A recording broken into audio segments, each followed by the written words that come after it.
મારા વાલા ખેલો. હવે ભામ આવી જ પૂતના, એટલે મારે તો કાં મારે બેસવું પડે ને કાં તૃપ્તિના. પછી મેં કીધું તારે બ્રહ્મ સંબંધ છે? મને કે ના. મેં કીધું તને ખોટું ન લાગે તો કહું, મારા સાસરીવાળા જૈન છે, એ આવે ને તો કોઈ અંદર ન આવે. ઇલાકા કે ભાભી કહે ને ત્યારે અંદર જવાનું. મેં તો પાણી જોતું હોય ને તો એ માગે, અને પછી એ લોકો અમારે બધું પહોંચી લઈએ એટલે આવે. તો મને કહે તો જૈન છે, અમે તો અમારા ઘર તો બધા વૈષ્ણવ નહીં. મેં તારી બા પરણેલી હોય એના લીધે થઈને કાંઈ તને તે બ્રહ્મ સંબંધ નહીં થયું એટલે તારે અંદર ન હોય. 10-15 મિનિટ એનું મોઢું એવું થઈ ગયું. એ કે હું લેવાની જ છું ના. મેં તું લે ત્યારે અંદર આવજે, પણ અત્યારે તો નહીં. તો આ બધું અમે શીખા કોની પાસે? આવા ભગવદીઓ જોડે. વ્રજમાંય જઈએ, પછી ક્યાંય પાઠ હોય, ક્યાંય સત્સંગ હોય. તો મને તો એક ભગવદીએ શીખવાડ્યું હતું, ઈલા ભોજનમાં આમંત્રણની રાહ જોવાની, ભોજનમાં નહીં જોવાને. તો ઘણી જગ્યાએ હોય એટલે આપણે તો ઓફિસમાં જેની રજા હોય ને કોઈના ઘરે હોય પાઠ ને સત્સંગ, દોડ્યા જઈએ. તો જેના ઘરે હોય ને એ રાજી થાય. શું કામ? કે આ વૈષ્ણવને કીધું નહોતું તો એ આવ્યા તો મારે ઠાકોરજી પ્રસન્ન છે. પણ જે ઓલા બોસ બધા હોય ને એ આપણને આમ બાજુ કીધું તું, અમે ચિઠ્ઠી આપી હતી, કેમ આવ્યા? મેં કીધું મારે ક્યાં પ્રસાદ લેવો છે, મારે ક્યાં લાણી લેવી છે? પણ તમે બધા વલ્ભાખ્યાન ને મૂળ પુરુષ ને એ ગાવ છો ને, તો મને રાગ બરાબર નથી આવડતો. એટલે અહીંયા હું બધાની સાથે ગાઉં ને તો મારો રાગ બેસી જાય. અને પછી તમે બધા જે ધૂળ દયારામભાઈના ગાઓ છો, કીર્તન ગાઓ, મને કીર્તનના એ નથી, મેં તો રાગ આવડતા. અને હું તો મેં તો ઓફિસ હોય છે ને એટલે નથી આવી શકતી. એટલે આવું ક્યાંય રજા હોય, રવિ હોય ત્યારે હોય. હા બેસ. તો મારે કહેવાનો આશય એ છે કે ચલ સખી સોતન કે ઘર જઈએ, માન ઘટે તો કहाँ ઘટે, પીયું કે દર્શન તો પઈએ.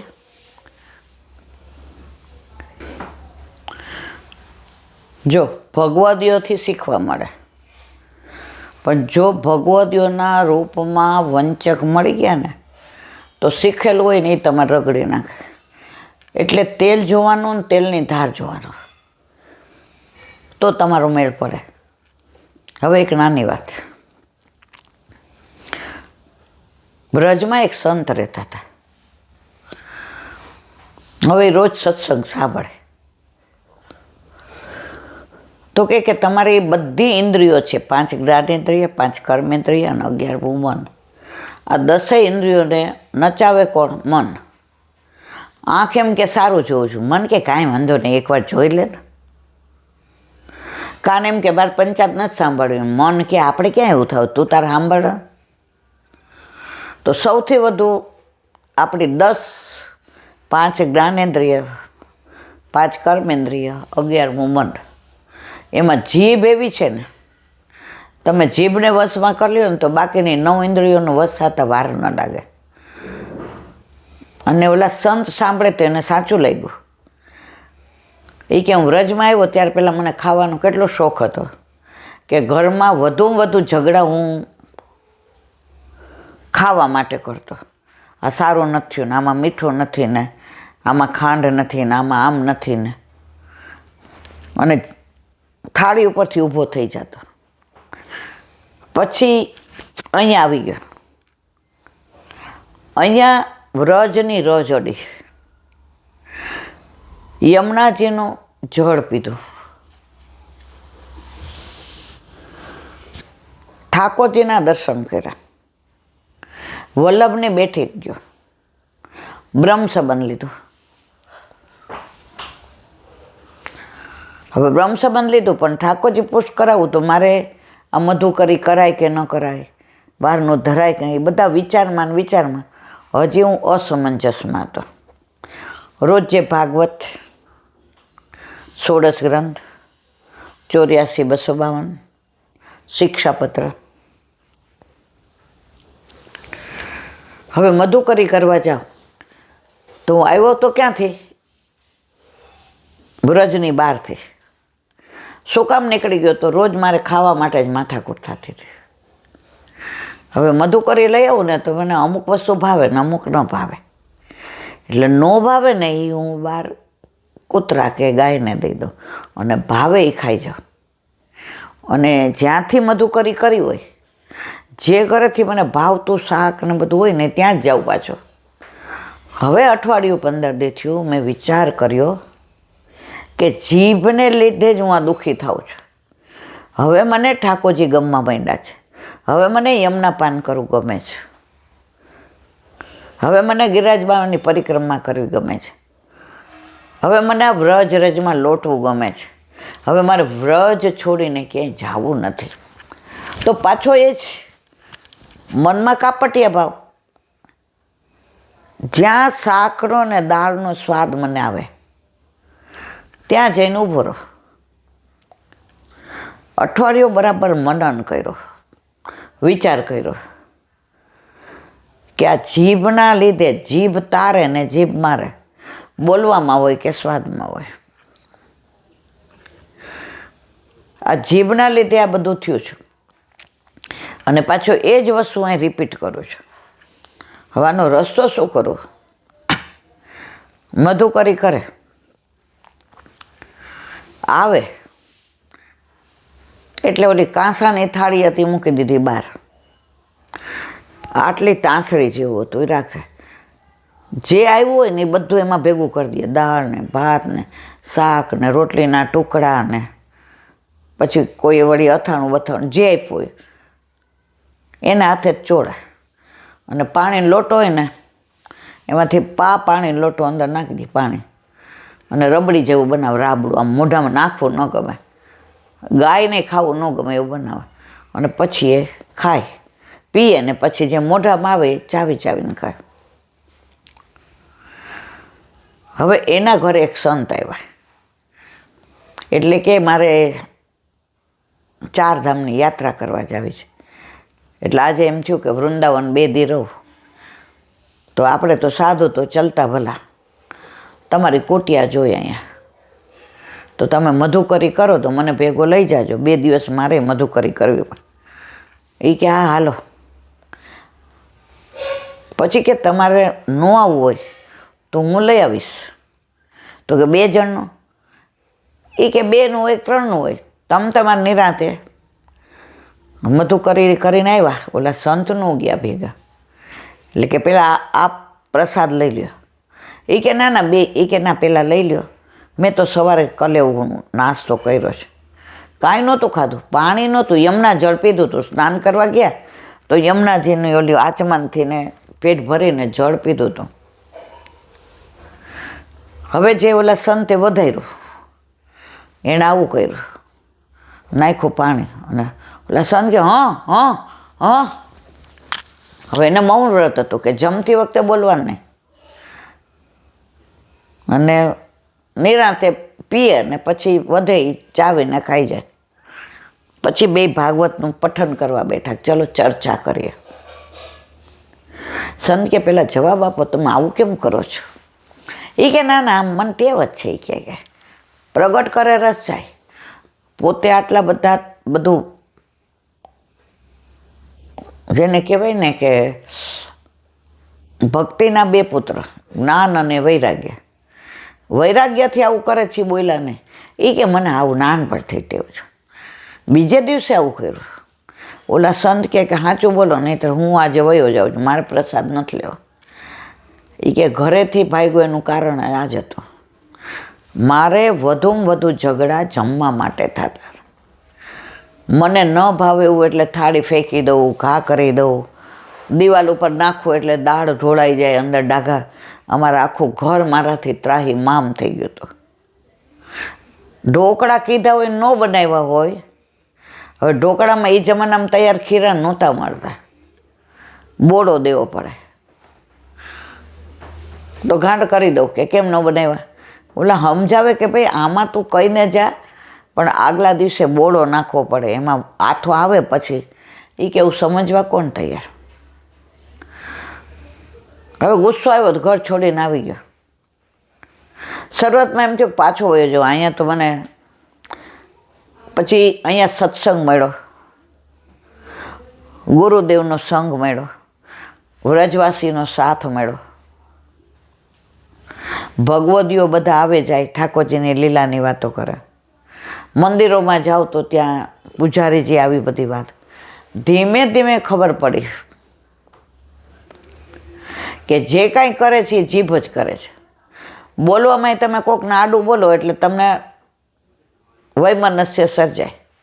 ખાવામાં તમને ન ભાવે એટલે બોલો એટલે વૈમનસ્ય સર્જાય.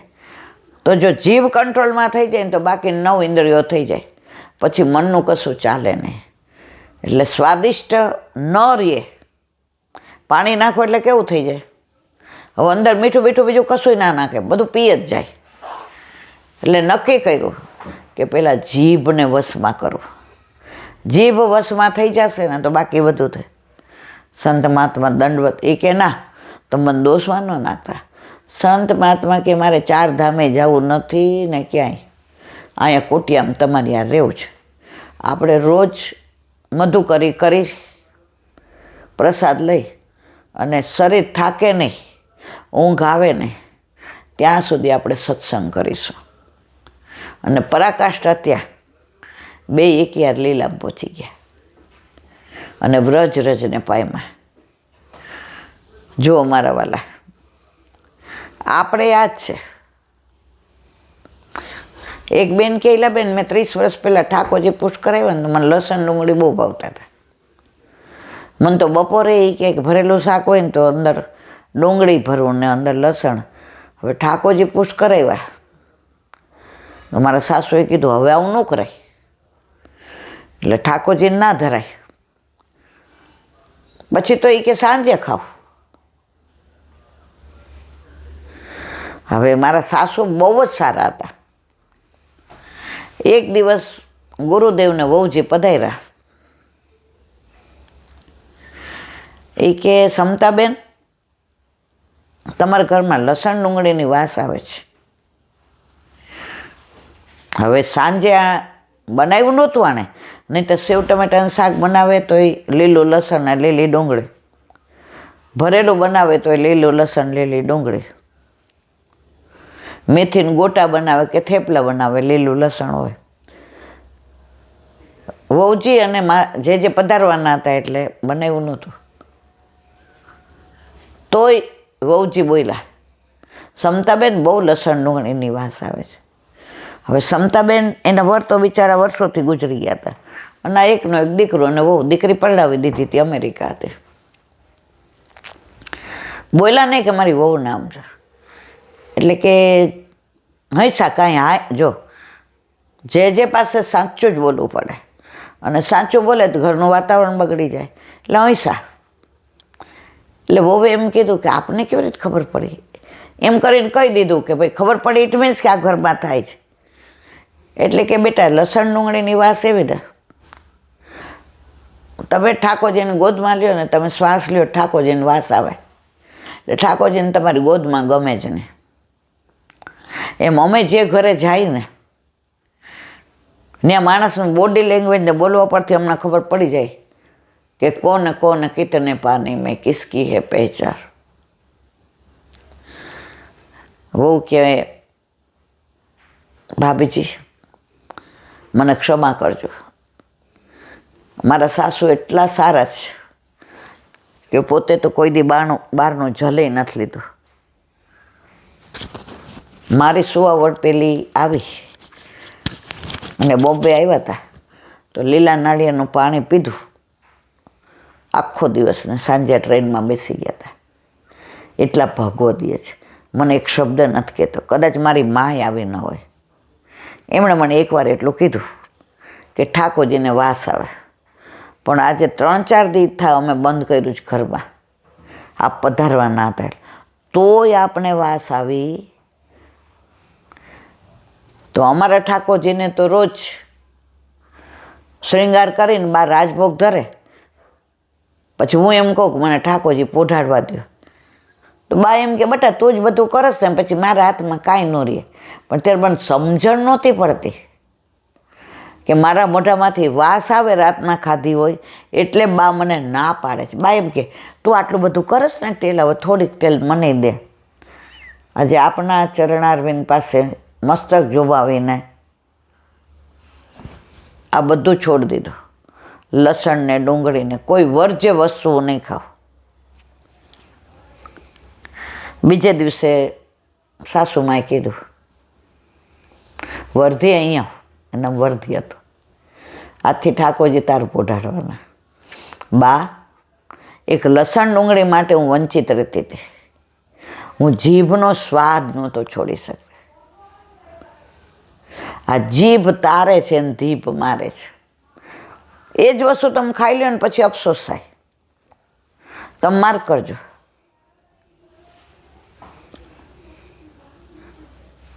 પેલું 11 હોય ને ઘરમાં, 8મ કરીએ ને પછી 11 કરવાનું. એટલે અમે નાના હતા એટલે અમારા ઘરમાં તો પ્યોર પુષ્ટિ માર્ગ.